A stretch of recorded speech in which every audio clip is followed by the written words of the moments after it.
Hello again and welcome to Painless Universal, a conversation with myself and Welsh.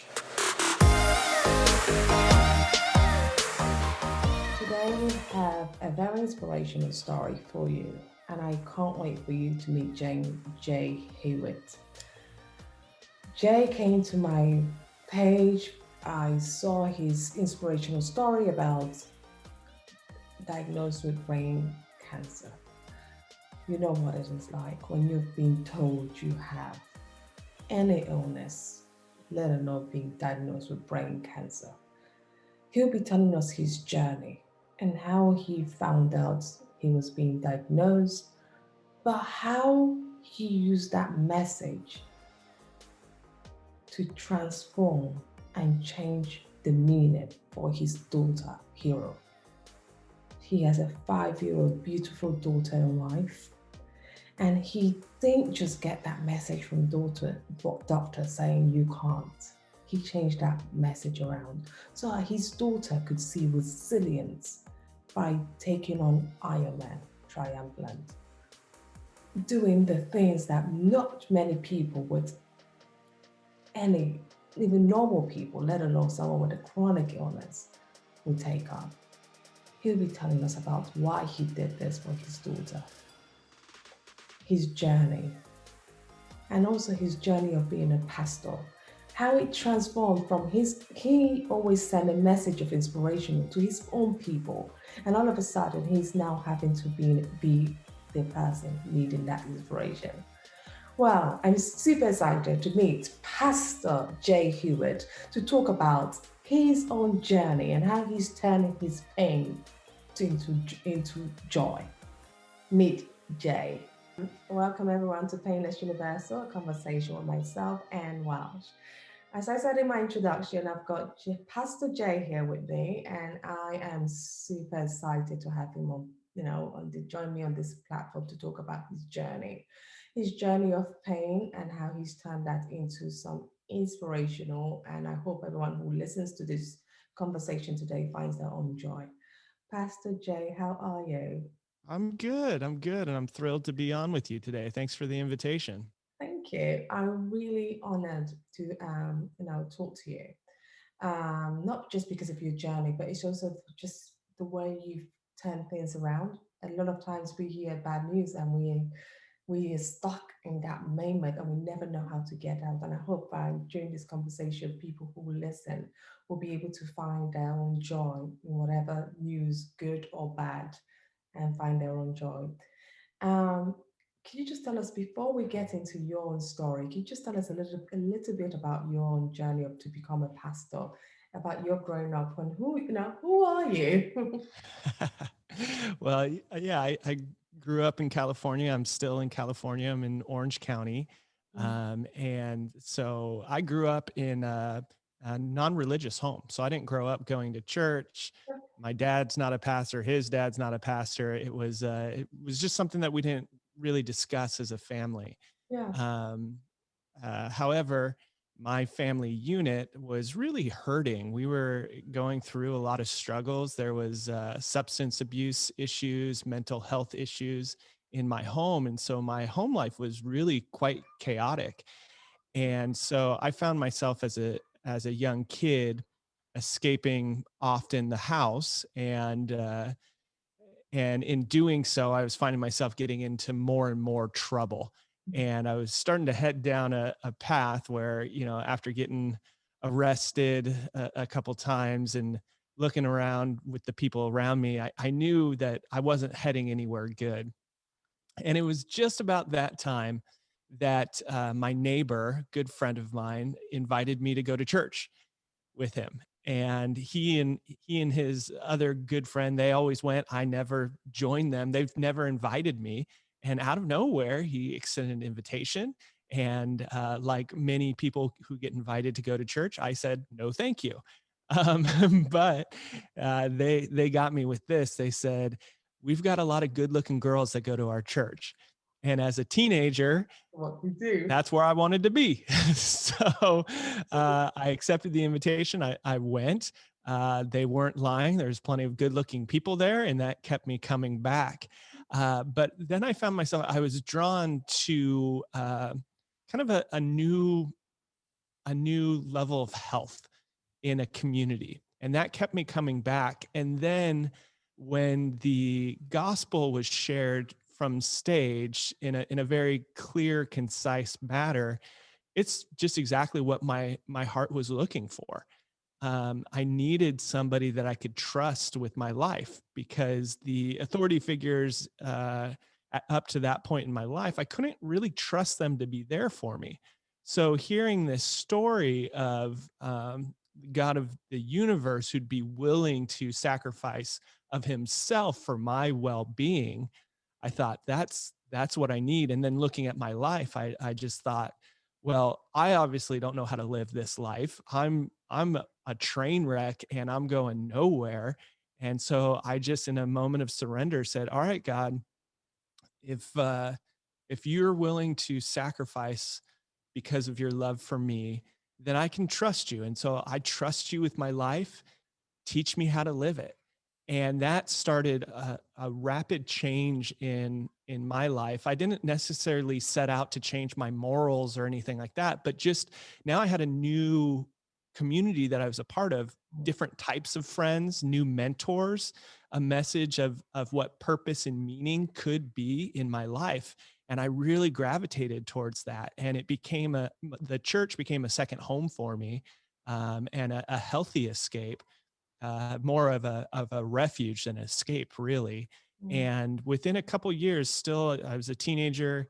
I just felt like I think I think I could do this with my life. I think I could help other people who are in my shoes that need to find hope, that need to find something better, purpose and meaning. I think I can point them in the right direction. And so that began my journey to seminary, and then starting working at a church, and then launching a church. That is wonderful. You know what's so wonderful is that I can't believe that none of your parents were really, it didn't stem from being at home. This stems from because someone so kind invited you over. Because I always get my, at church, I always say, invite a friend, invite a friend.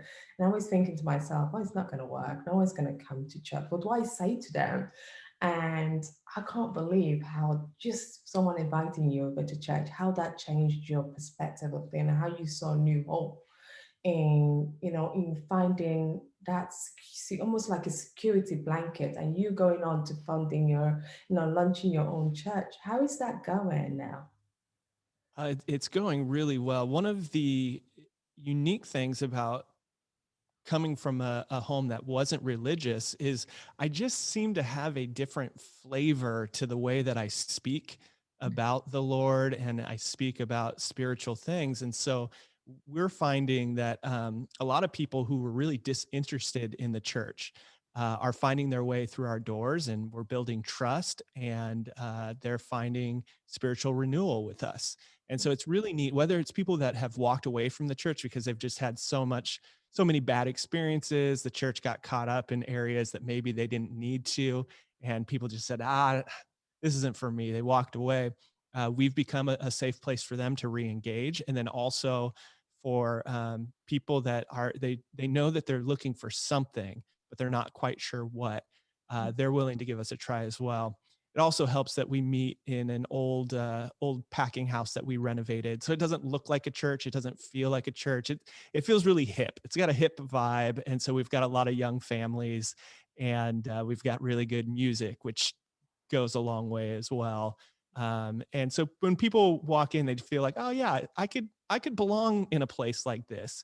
Compared to sometimes if you walk into a church, you might feel like, oh, this is kind of stuffy. Mm, I don't know if this is for me. And so we just offer an alternative, but it's the same gospel message mm. that is always the same all the way through. I think just my personal background and what I'm going through now lends itself to tell a different story. That is, oh yeah, that's lovely. I'm so glad that you've just done this. But taking that message on, you spent 25 years inspiring others through your words and through your ministry about the hope and the beauty of the Lord. And all of a sudden, this message had to revert to your own testing. You had your own, this massive and beautiful Lord who you've been, preaching about, telling the whole world that He's a great God. You had your own testing. Tell me about that fatal day when you realized something was not the same. It came out of nowhere and it was so confusing. I had a seizure. I didn't know what it was. I'd never experienced anything like that before, and it just out of nowhere in 2017, it came on like a wave. I got up confused, went to the doctor. They started running some tests. They were trying to figure it out. They thought maybe I just had an anxiety attack, and I knew no, it's not an anxiety attack. And I had to kind of fight a little bit to get some answers and really press into it. And finally, I went to get an MRI, and that came back. Actually, this is kind of funny. I don't know if this is appropriate, but the Tell us, MRI yeah. that came back was of a uterus. And I thought, that's not me. So they mixed up my MRI. It was just a mess in the beginning of this whole process, trying to figure out what's going on. But finally, my MRI scans got in the hands of a great neurosurgeon, and he called me from his own personal cell phone on a Sunday afternoon. I'd just gotten home from church, and he said to me, "Jay, I'm looking at your MRI, and you have a brain tumor. It's about the size of a golf ball.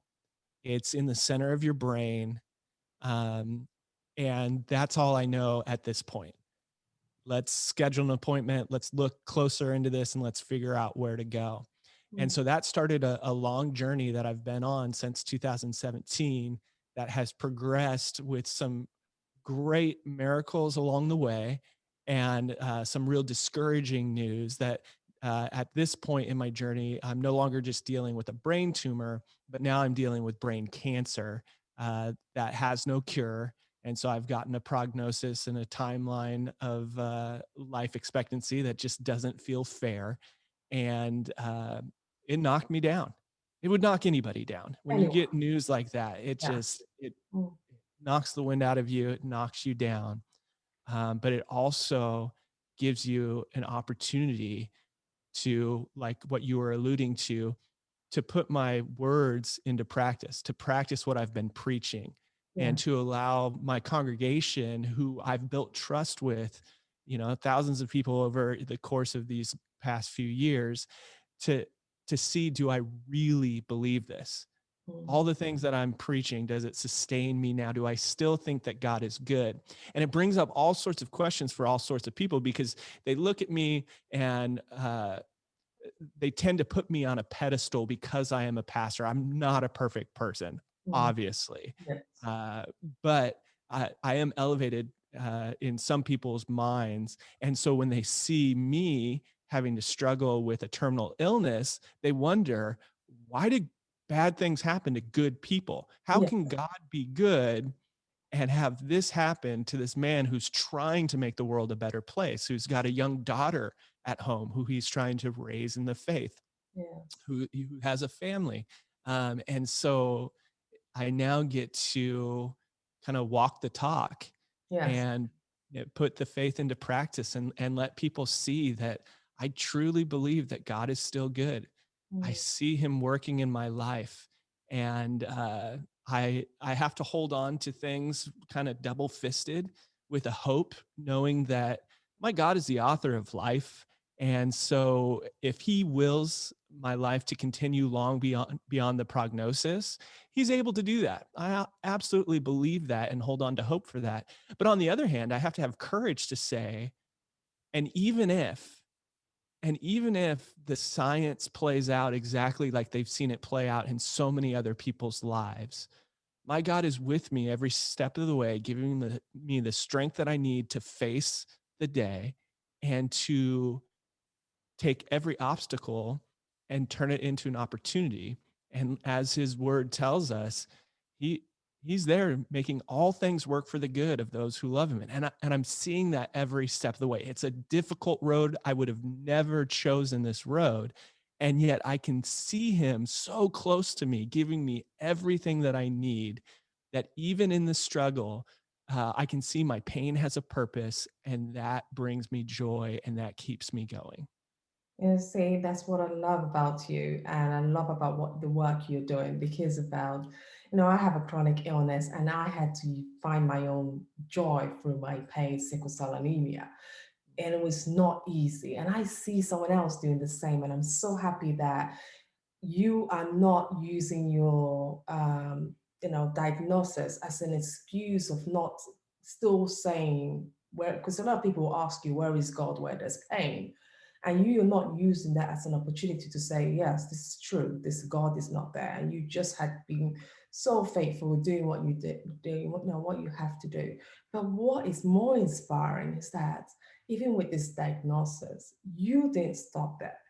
You didn't say, I'm going to sit in hospital and feel pity on myself like most people would. I'm telling you, I probably would have been one of those. I felt pity on myself when I got these bad news.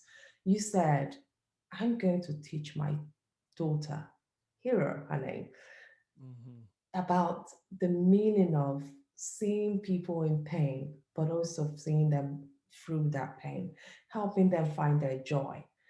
So you said to your daughter that, look, I'm going to still go on this Ironman challenge. And I'm like, why Iron? I want first and foremost, I want you to tell me, why did you pick Ironman to go ahead and do that challenge? And where did you get your beautiful daughter's name, Hero? Because it just goes Yeah. with the whole superhero thing. Yeah, yeah. Well, let me start with my daughter's name and then I'll tell you about Ironman. So, my daughter, Hero, Hero, my wife is a professor of English literature and she is a Shakespearean scholar. And so, when we were starting a family, I asked her, hey, would you ever want to name one of our kids after maybe a character in a Shakespeare play? And she said, in Much Ado About Nothing, there's a female character who's really strong and really redemptive, and her name is Hero. And right when she said that name, I'm a pastor, so I like alliteration. Hero Hewitt. I was like, oh, that's gold. And we just knew instantly that's going to be the name of our daughter. And it was a risk because it's an unusual name. She's in kindergarten now, and so kids are like, "Are you a superhero?" And they're they're trying to figure it out. And we were a bit worried, not knowing what her personality would be like, but it turns out she is extremely extroverted. She has a huge personality and she owns the name and it fits her well. And yeah, she is our hero. And then also we're seeing those redemptive qualities play out in her, and she is strong. She is a strong young woman, and she is going Right. to grow into a strong woman of God. So That's so that's why we chose Hero. mm, Now, why I chose Iron Man yes. goes all the way back to when I was 10 years old. Mm, I had never heard about Iron Man before, and I just walked through the living room, and on Wide World of Sports, the Iron Man triathlon was being broadcast, the World Championships at Kona, Hawaii, and it caught my attention. And when I learned that these athletes were swimming 2.4 miles and then getting on a bike and mm, riding 112 miles and then running a full marathon after all of that was completed, doing that continuously in one day, mm, in under 17 hours, I was blown away. And I thought, these people are superhuman. But it was interesting because of that environment that I described earlier, my family system. I never once said to myself, I wonder if I could do that. I never even, the thought never even entered my mind. And yet, seeing that left such an impression on me that when we found out that we were pregnant, that memory came from the back of my mind to the forefront. And I thought to myself, I want my daughter to be raised in a different environment so mm, that when she sees something like that, that she at least has the courage and the stability to ask herself, do I want to do that? And if she does, if God puts a dream in her heart, I want her to know that her mom and I have her back. We will support her. And if she's willing to work hard, she can achieve anything. And mm, so when my daughter was born, I decided quietly in my own heart that when she was around 10 years old, I wanted to do Ironman so that I could kind of recreate that moment. But instead of her watching other athletes on TV, she'd watch her father cross the finish line. And then I'd be able to say to her, yeah, Ironman's tagline is anything's possible. And so Mm, I'd be able to say to her, honey, anything's possible. If I can do it, you can do it. Go after your dreams and we're with you. And so I had just quietly put that in my heart as a way to teach my daughter to go after her dreams. I didn't tell anybody about it because I figured I had 10 years to find an easier way to do that. I'm not a natural athlete. I'm not an endurance athlete by any means. I had never done a triathlon before. But I did put the intention in my heart that I wanted to do this when she was around 10. Then when I was diagnosed and she's only 5 years old, I realized I have no time to lose. mm, I can't wait until she's 10. If yeah, I'm going to do it, I'm going to do it now, even though I wasn't sure if I was going to be strong enough when I was fully healthy to be able to go that distance. Now, at my weakest point, I definitely wasn't sure if I was going to do it, but I knew that if I was going to attempt, I had no time to lose. And then it dawned on me, and I really believe this was the Lord speaking to me. He opened my eyes to see that it's good for a parent to mm, teach their kids to go after their dreams, mm, but there is power in teaching your kids that when you're going after those God-given dreams, life will knock you down. mm, In one form or another, life will always find a way to knock you down. But I now had an opportunity to let her see me hold on to hope, to get back up, to find my strength in Jesus and to press on even through the pain. And I thought that this is an opportunity that has been afforded to me on a path that I would have never chosen, that I'd never want to walk down. However, this opportunity I can't pass up. And so then I took that quiet decision in my heart and I put it out on YouTube and I said, I am going to start training for Ironman. And so the first day of radiation is after my second surgery. I just recovered from my second surgery, went in for my first day of chemo and radiation, and I started training on that day. And then October was the race. I just can't believe how you got the strength to do that. What was the physical thing going on through your mind? Because I know dealing with any kind of illness, the drugs, they give you that withdrawal syndrome, you get sick all the time, you're just not in the position to want to talk to anyone. What gave you that physical courage? I know your daughter was a big support in this, but mentally, for your own self, from your internal body, what gave you that physical strength to do it? Yeah, well, I believe that through prayer, this became a sense of calling for me, Mm, that I knew my daughter was watching and I knew that I could set an example for her and that this would be an example that my God would want me to set. So I felt like it was a calling for this season of my life because I was stepping out of, I couldn't pastor during this time. I was on medical leave.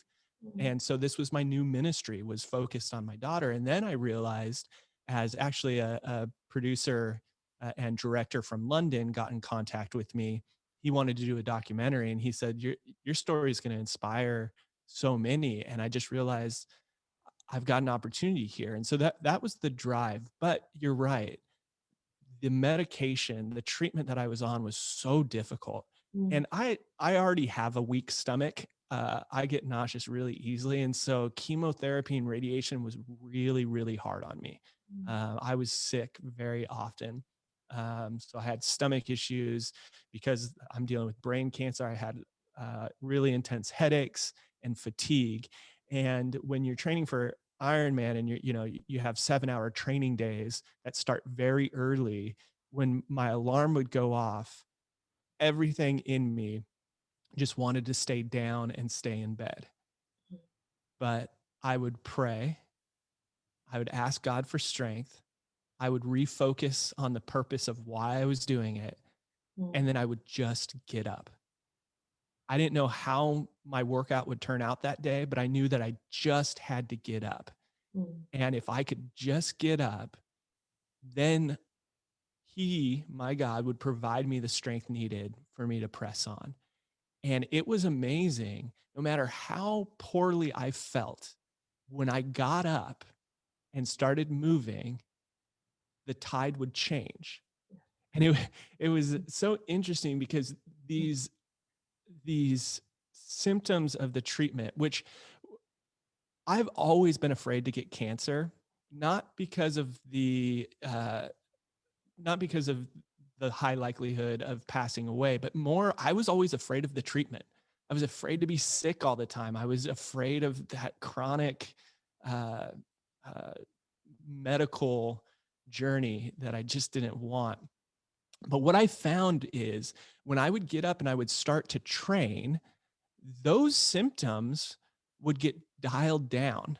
Mm. And what would get dialed up is the suffering of an endurance athlete, right? The lungs, the legs that every endurance athlete puts themselves through. Absolutely. But that made me feel normal. It made me feel like there's a community of triathletes around the world that are training themselves just like this and are choosing to put themselves in this position. And and so I would find that my pain would switch, and I preferred the pain of endurance training compared to the pain of treatment. And what also happened, and this became so key, is the endorphins that come with exercise helped my mindset so much. And so, with my family history of mental illness, depression is always right at my doorstep. And so, I have found that exercise throughout my life has been the best way for me to manage stress, anxiety, and depression. And so, now in the most uh, anxiety producing time of my life, the most stressful time of my life, the most depressing circumstances, I was turning my exercise up to 10, and it worked. It really helped, and Mm. it kept me in a positive mindset where I started to realize the the location of my tumor that has been removed. There was a high likelihood that when it was removed, I would come out of surgery paralyzed. But by the hand of God, miraculously, through two very high risk surgeries, they were both 100% successful, and I can still move. And so as I would be out training, my mindset would move to, I get to do this. I get to do this. I shouldn't be able to do this. But even going through these surgeries, I can still do this. And it became such a joy to be out running and swimming and biking. It also doesn't hurt that I live in Southern California at the coast, where it's just beautiful to be outside. And Absolutely. yeah, and to be getting that much sunlight, and it just helps the mood in so many ways. How did your daughter take it the day you completed your challenge, the Ironman triathlon? How did she do Yes.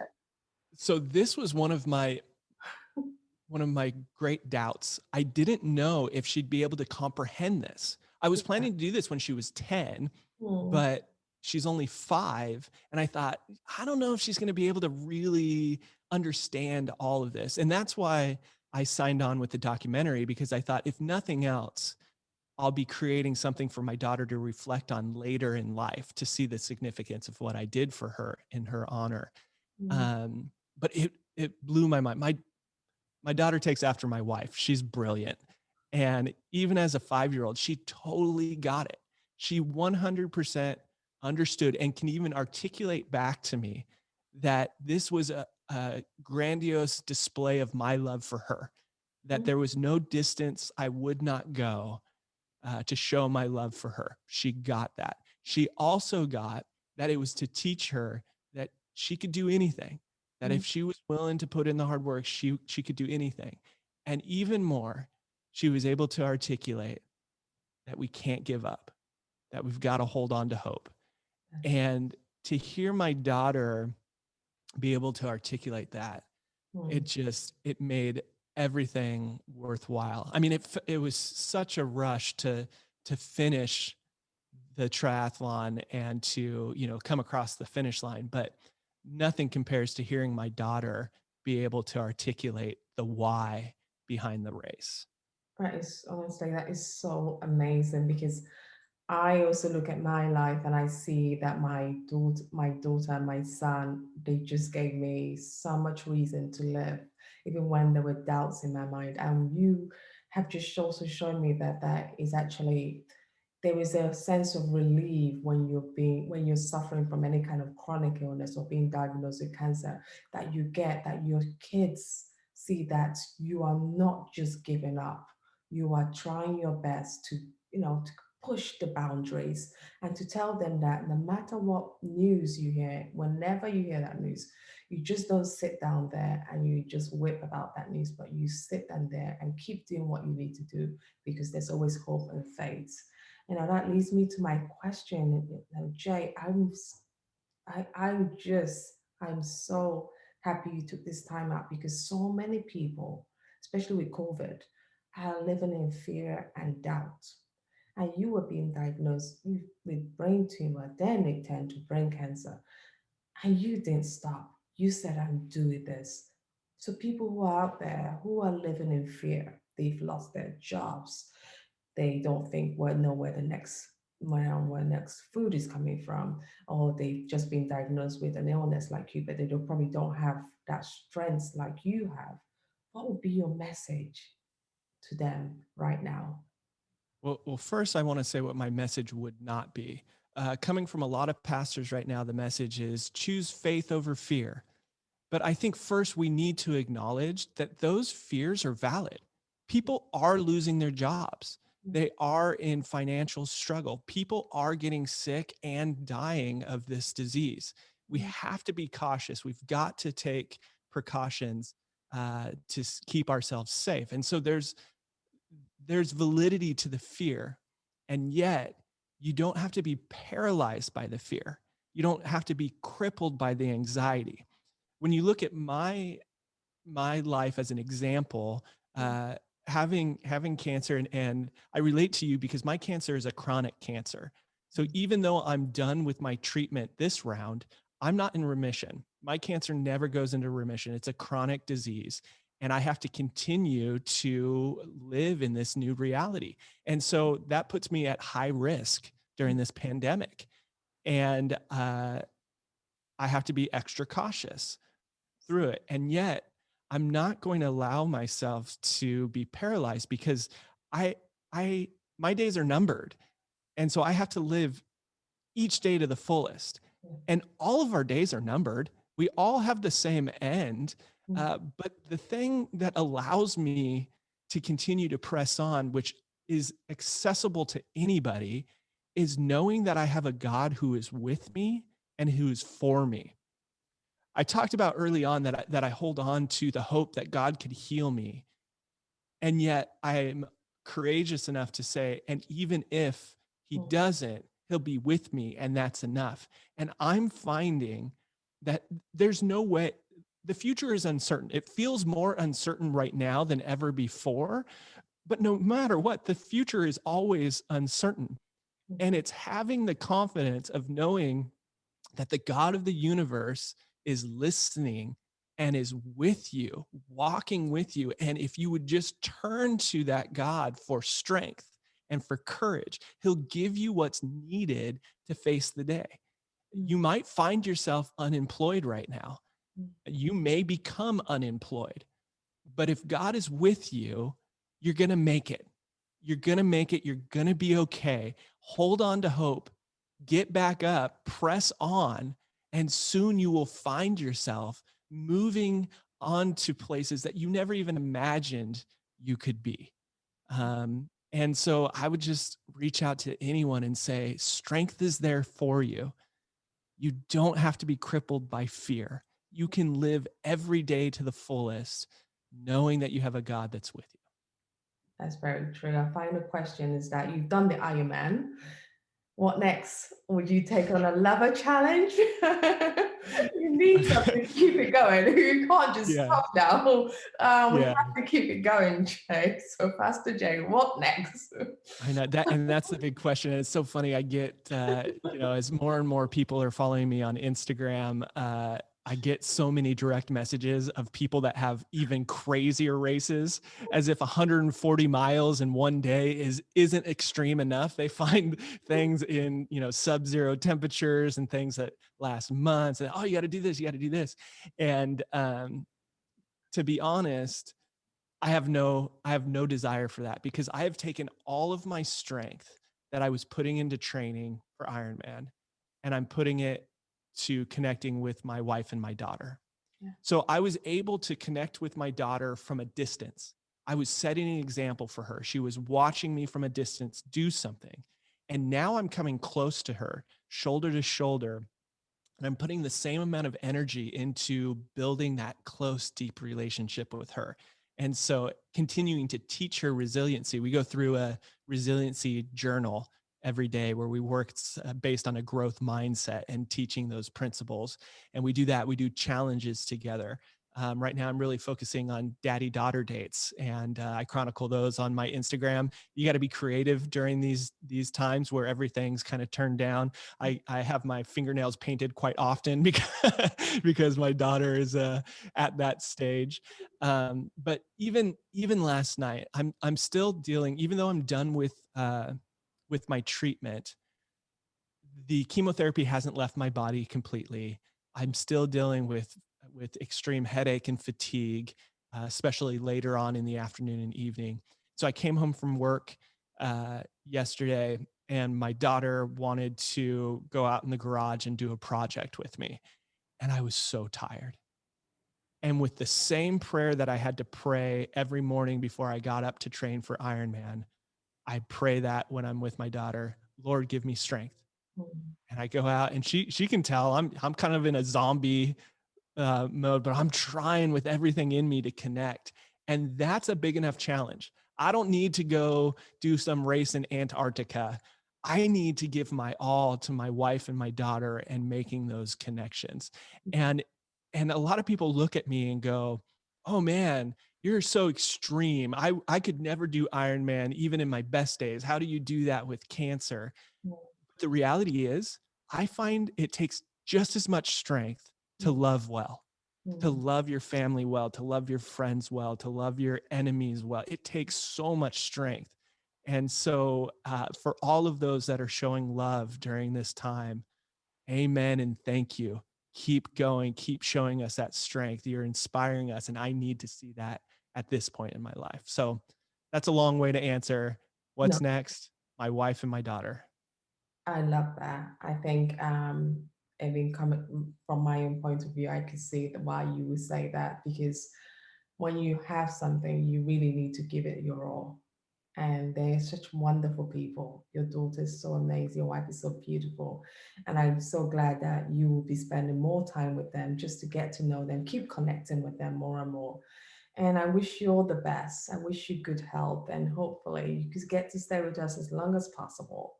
And this whole cancer goes away through God, God who gives us strength. Thank you Yes. so much, Pastor Jay, for your time Thank you. today. Thank you. Thank you so much. Have a And wonderful day. you too. Thanks.